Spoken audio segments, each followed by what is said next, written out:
now let's learn about why the internet is completely fake. Yeah, what is this? This is wild. You ever heard of dead internet theory? No. Are we getting another Mark explanation? We might. I love be it. getting the I Mark love it. explanation. I love it. I love You it. came across this video on the internet. On the internet, which, why did I see it? Because Begs the question. Basically, the theory goes that like around 2015, 2016, the internet changed fundamentally. The way that people use it, the type of content you would see, the way people interact, it was like fundamentally changed.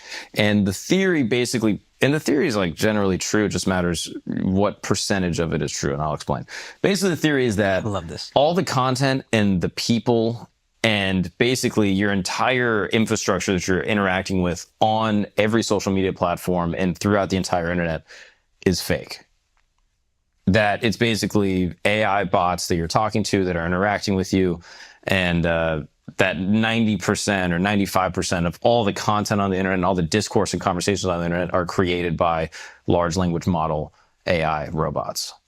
And basically, this is either used by private individuals that are trying to like profiteer in some capacity or pushing some type of personal ideological agenda, or done by the state and state actors in order to manipulate and coerce the population into believing some type of specific narrative or idea.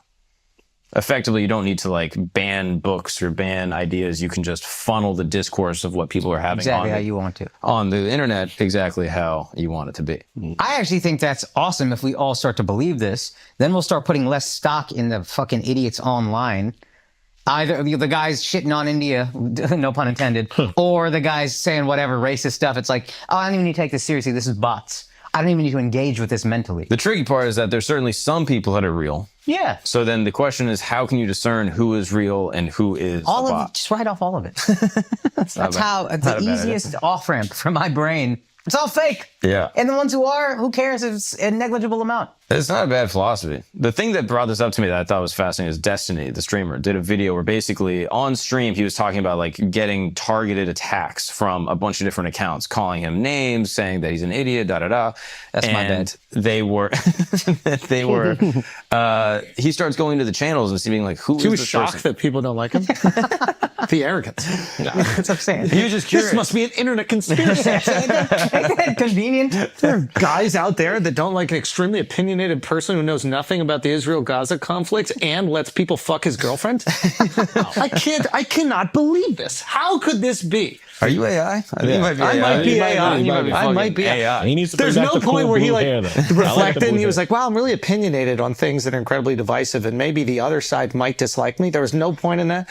Maybe. I think it was that he was just getting comments immediately after posting anything and being like, who are just these people following me around the internet, just shitting on me every chance they get? Yes. What is happening? Yes. So he clicks on the profiles and the profiles are like, America is best, #1 country first. And it's like these weird accounts that have weird posting history and it's just all kind of strange. And he starts looking at like the profile pictures, and the profile pictures is like a guy that looks like a regular fucking dude that you would see at Walmart. And then behind him are books that aren't real characters. It's like fake AI books that have like strange shapes that are supposed to resemble language, but it's not. And he's like, oh, the picture's AI. The content, he's able to search tweets and find like other tweets of other accounts with other names in other countries posting similar types of content. And he's like, oh, this is a bot. And so it's verifiable and true that there are bots that are creating The content question is a percentage. and following people. The question is a percentage, and the question is why. Well, why makes perfect sense. Like if you hate somebody, but you don't want to go through the time to hate them, you just sick bots on them all day. Yeah. Like that makes perfect sense. So there is someone who's like, well, I mean, there might be another explanation. Or on some Dave Smith shit where it's like, I think he was the one that was saying like the government wants to get their access to Curate their narrative. honeypots or whatever. Now just, they want to do what the things they really want to do and then distract you with gender wars or whatever. Let's have a bunch of bots and fake news stories and whatever, just getting everybody Inflate the focused on gender importance wars. and the discourse And we of just this, keep getting the money how we want to. We keep passing laws that we want to. We keep doing all that. Yeah. Now, the other thing that I find very interesting is it possible that these companies or private actors that are basically utilizing like the open, software features of these platforms are basically utilizing it in such a way to influence the opinions and ideas of influential thought leaders within the United States and around the world? That's the most interesting thing to me. Sorry, can you say So that? like basically, You're a guy Yeah. that has tons of influence. Yeah. You happen to be on Twitter, you happen to be on Instagram, you happen to be on Facebook, you're on TikTok. Scrolling. You're scrolling. we know just from having conversations with different platforms that they can increase. We know that they can decrease, but we also know that they can increase the visibility of certain content. Yeah. Now, they don't have to have a handler for you from the CIA who tells you the opinions that you should have and make sure that you disseminate that information on all your socials and your podcasts, whatever. They could do something that is way more manipulative. They could just show you videos. Oh, yeah. You're talking about the tech CEOs and stuff, right? I'm talking about Akash Singh. Okay. I'm talking about Andrew Schulz. I'm talking about anybody. We could look on our algorithm, and our algorithm could be curated by not just the tech CEO, but if the tech CEO, we already know that like Zuckerberg is working in cahoots with the government. So what if the government was like, listen, we need to get Akash and Andrew to be like really on board with Israel, or we need to get Akash and Andrew to like really be on board with Hamas. Yeah. I want you to show them 5x more content showing these different POVs on the subject, and they will naturally, just through osmosis, start to be more empathetic to one of those sides. Yeah. Now, we know for a fact that you can do that. Yeah. You can curate what somebody sees. We know that for a fact because you can do that with ads. Yeah. You can literally just pay for ads. So that's what the most basic version of it is. That's actually their monetization strategy. Yeah. So what is the highest version? So imagine if presidents, imagine if big CEOs, imagine if people, thought leaders, you know, these like big Twitter celebrities, imagine if they're all being, infiltrated with information, but now it's not some handler going, this is what you got to do or else. Now they think that they're curating these ideas. This is like this. That's wild. So that's why you want to shut down a TikTok that you can't control. Yeah. And you don't want to shut down a Facebook and Instagram, anything on Meta, and even maybe Twitter. You don't want to shut down the ones that, are in cahoots with the government, because social media is not the enemy of the government like we thought it was. This is free speech. We can actually come together. We can organize. We can start protests. We can do this. No. Social enemy might be a tool, by this theory, a tool of the government to get you to believe whatever it is you want to believe. Or no, they want you to believe. And it can go even beyond content. So like, let's say you just like say a tweet that is controversial. You just now have 5 other tweets below being like, oh dude, no, you really missed it on this. Like that's actually not true. And you're like, oh man, I guess all my followers are saying I'm out of line on this. Like maybe I should readjust my opinion. And all of those bots, all of those accounts are bots paid for by one individual. To make you feel like you should or shouldn't have that opinion.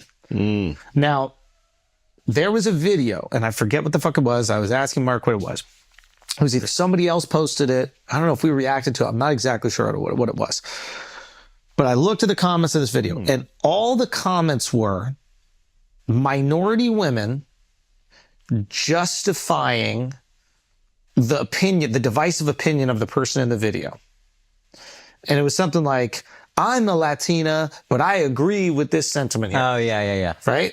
I forget what the fucking content of the video was, but I saw all the comments and I was like, a music video or something. Try that in a small town or something. Try that in a small town. Yeah, I remember you pointing that out. Fucking A, because I remember you pointing that out and being like, taking your liposomal magnesium. I have, fucking dude, I locked have. in. Okay. So try that in a small town. All the comments, or the top comments, not all of them, but a lot of the top comments were like, I'm a Latina woman, I agree. I'm a black woman, I agree with the sentiment. And then I looked at the YouTube usernames, and all the usernames were the exact same thing. It was like J Martinez and then 4 numbers. Now, I didn't know about this theory, so my initial reaction was like, oh, that's just the username that YouTube gives you when you don't want to try to make one. They'll just like suggest one. But literally every single one was the exact same. It was something 4 numbers. And maybe that is the case. Maybe this is all bullshit, right? But my knee-jerk reaction was, it feels like the record label sent bots to the music video to thwart any negative reaction in the comments, to take control of the narrative. So the narrative amongst liberal media was, oh my God, look at this racist thing saying that this is what black people, or this is what immigrants or whoever was doing to these small towns, and he's calling for violence against these people, or doing to big towns, and they're calling for violence against the people. But the reaction in the comments was, no, this isn't that, and I support this, and I think that this is a good thing. You immediately seize the narrative. Yeah.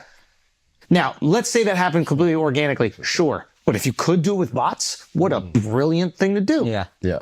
Now, if that's all the comments, not all, we don't know what percentage is, but all the comments, that's all the views, that's all the accounts, the internet's dead. Yeah.